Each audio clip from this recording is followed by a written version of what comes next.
It's Wednesday, the 22nd, and actually a little later. I mentioned this morning that I had to pick up Mocha. She was dropping her car off at the shop, so I picked her up so we could walk the dog.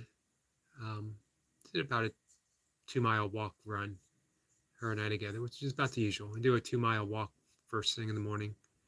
Um, Not first thing, but pretty early, around 5 o'clock in the morning. Um, and that's after I wake up at 3. I've mentioned my routine hundreds of times. Getting up at 3, meditating, yoga, coffee and writing, and then I go do my morning walk, and then I get ready for burpees, and then I do another walk run, and then I have another longer um, yoga session. So, but I'm a little later because she needed to go pick her car up, so I drove her back up there. So here we are. I'm back in front of the computer. I appear to be distracted. However, what I'm doing is um, leading up to the conversation I hope to have. And that's to continue talking about the mystical traditions and the mystics themselves, and to bring up some quotes, maybe some short poems. But let's move, we're not going to move away from the Christian tradition, as it's simply too rich of a tradition to move away from, at least entirely. Um, and it was re-exploring that at the beginning that drew me to talk about it here a bit more so and more in depth, as well as reading from my book, Does God Have a Hero? Which maybe I'll do again.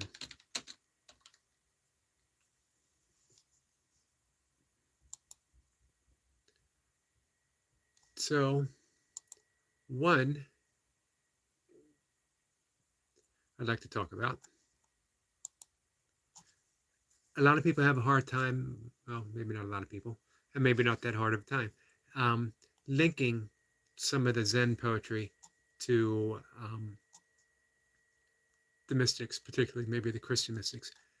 But as I mentioned yesterday, it's a universal language that you simply and seamlessly can go from talking about one and leading right into the other, as we did yesterday and the day before. We actually went basically all over the mystical map.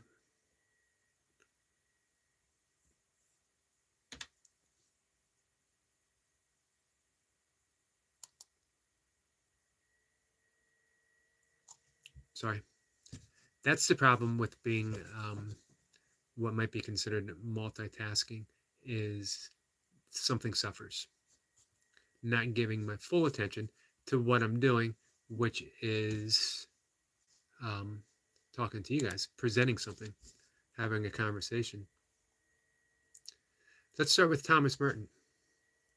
Thomas Merton is a good bridge between Far Eastern thought and contemplative Christianity, mystical Christianity, as he studied Zen. As a matter of fact, before his death in 1967, I believe, he was studying with a Tibetan master, Tibetan Buddhist master, who presented him with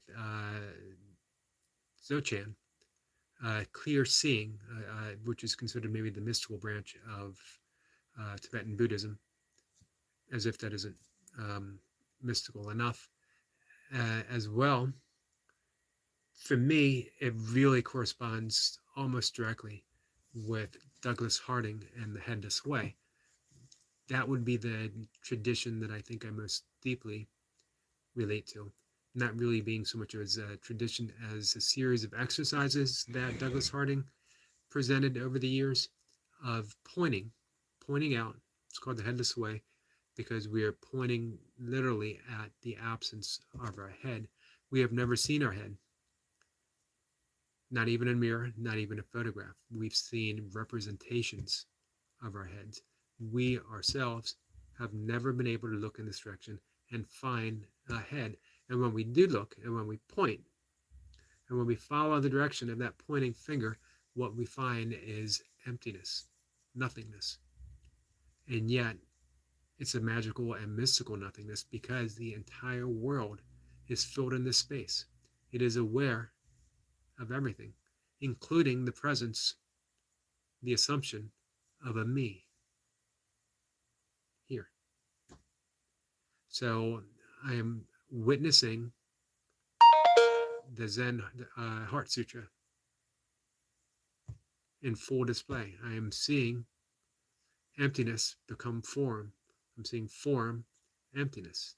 I shouldn't say become, because one thing doesn't become another. It's just one thing. Emptiness doesn't become form.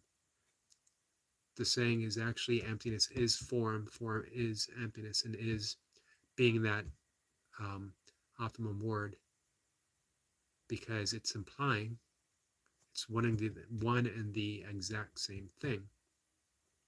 So, long-winded approach to Thomas Merton. Here's a quote about prayer from Thomas Merton. The sky is my prayer. The birds are my prayer. The wind in the trees is my prayer. For God is in all. For God is all in all. That last part once more.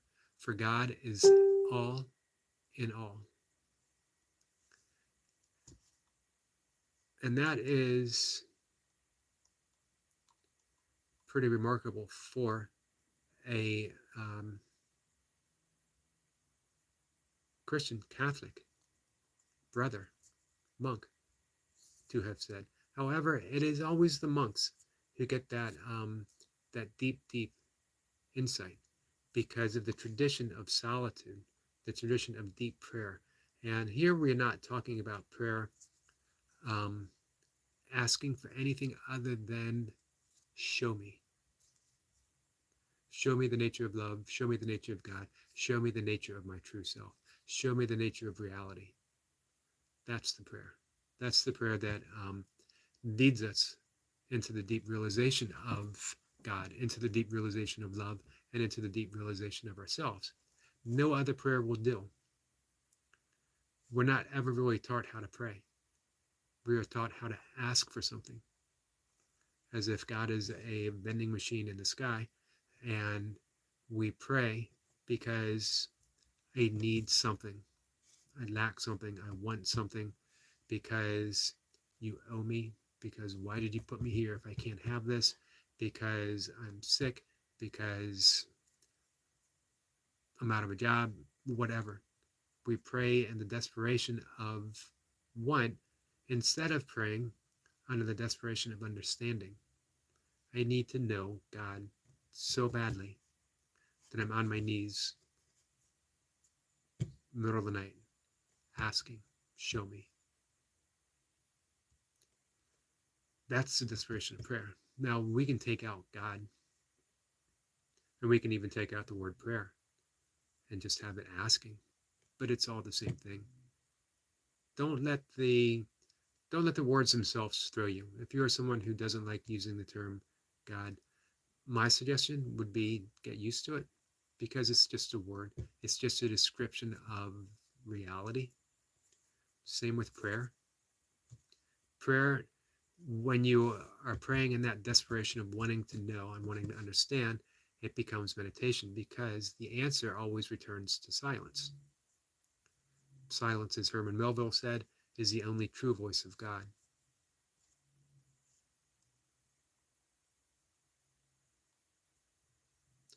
As here Thomas Merton again says, prayer is not so much a way to find God as a way of resting in him, who loves us, who is near to us. And then continuing, we were talking about silence.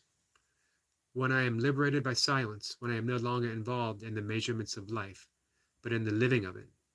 I can discover a form of prayer in which there is effectively no distraction. My whole life becomes a prayer. My whole silence is full of prayer. The world of silence in which I am immersed contributes to my prayer. That pretty much sums up Thomas Merton. That pretty much sums up prayer and silence, as well as when he says here, I am no longer involved in measurement of life. He's talking about those descriptions.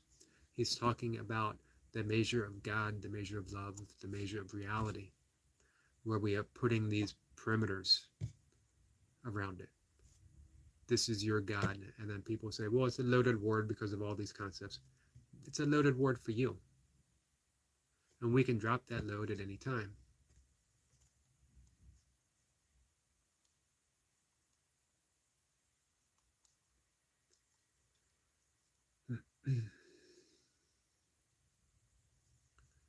Let's give one more quote here from Thomas Merton, and we're going to continue. I actually really enjoy coming here and just reading these and reading them to you. And then, if anyone watches this later and they want to offer some feedback, that would be awesome. The true contemplative is one who has discovered the art of finding leisure even in the midst of his work, by working with such spirit of detachment and recollection that even his work is a prayer. And I picked this one in particular because now we are talking burpees, or pull-ups, or dips, or push-ups, or squats, or whatever it is that we do, because we are so immersed that we become contemplatives. We're studying the nature of our effort by our effort. Our effort is to study itself. And in that effort, in that hard work, in that suck, no other way to describe it, when you are rep deep in an endless set of burpees, or when you feel one more pull-up is going to rip the skin away from your hands, and yet you grip the bar anyway. The true contemplative, I'm so worried I'm going to screw that word out, that I take it nice and slow, is one who has discovered the art of finding leisure. We're finding our enjoyment. We're taking a vacation in the midst of our suffering. Finding leisure even in the midst of his work, by working with such spirit of detachment and recollection that even his work is a prayer. And again, I've talked so much about detachment, letting go of the pursuit of reps and just embracing the pursuit itself. The ultimate number doesn't matter. The chasing of the number is what matters. And that could be slow ass, hands on my knees, I need to catch my breath and get one more rep, to knocking out a dozen as quick as possible. It's all the chase. One rep, done with that in 10. So let's continue on, and let's go. I was talking about how Thomas Merton is a great bridge between the East, particularly the Far East, and the contemplative tradition, the monastic Christian.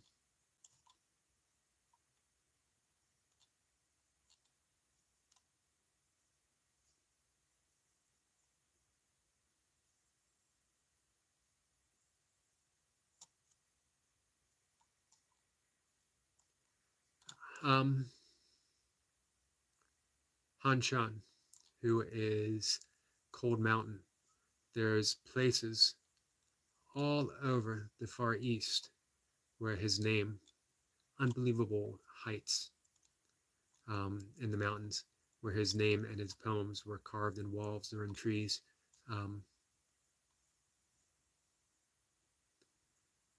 And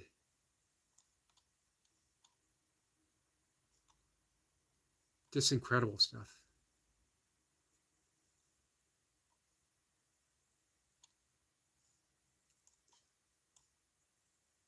He was a wandering monk.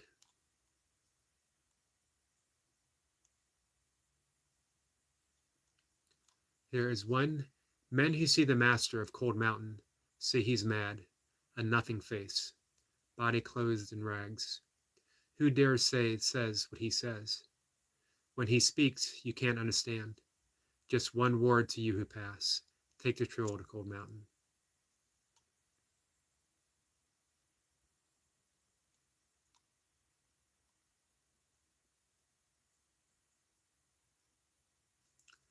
Han Shan has his critics too. Your poems, there's nothing in them.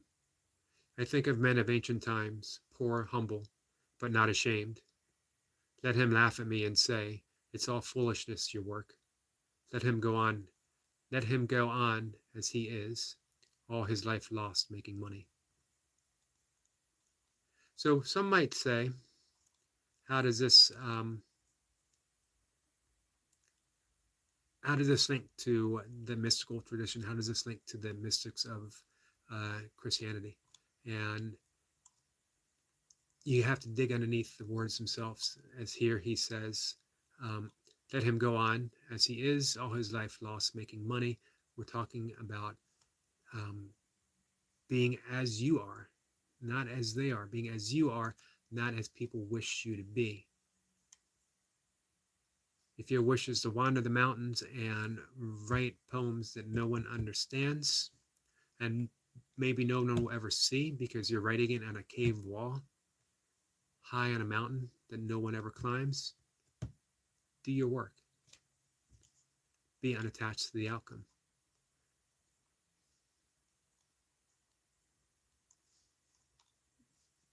I've always enjoyed his work as well as just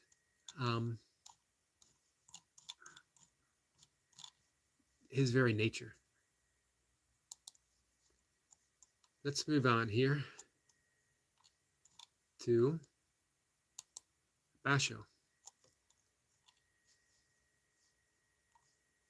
who is all these guys are in the crazy wisdom tradition, found not just in the Far East, throughout all mystics. There have been the crazy master, the crazy wisdom master, most recently being Osho, who there was a Netflix documentary about the so-called cult. And I actually have a friend who was a member of that cult, and he would say it was a cult, and he is lucky to be out of it.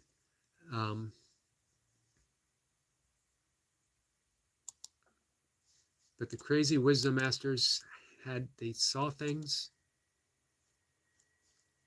that no one else would understand.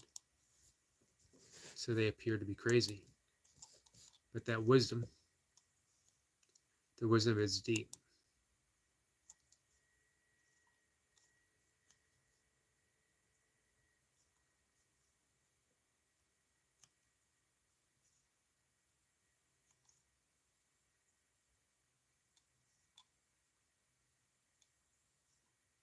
You know, I do not want to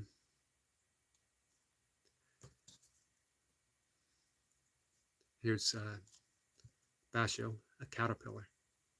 A caterpillar, this deep in fall, still not a butterfly. Very succinct. This is one of my favorite. Old pond. Old pond. A frog leaps into water sound.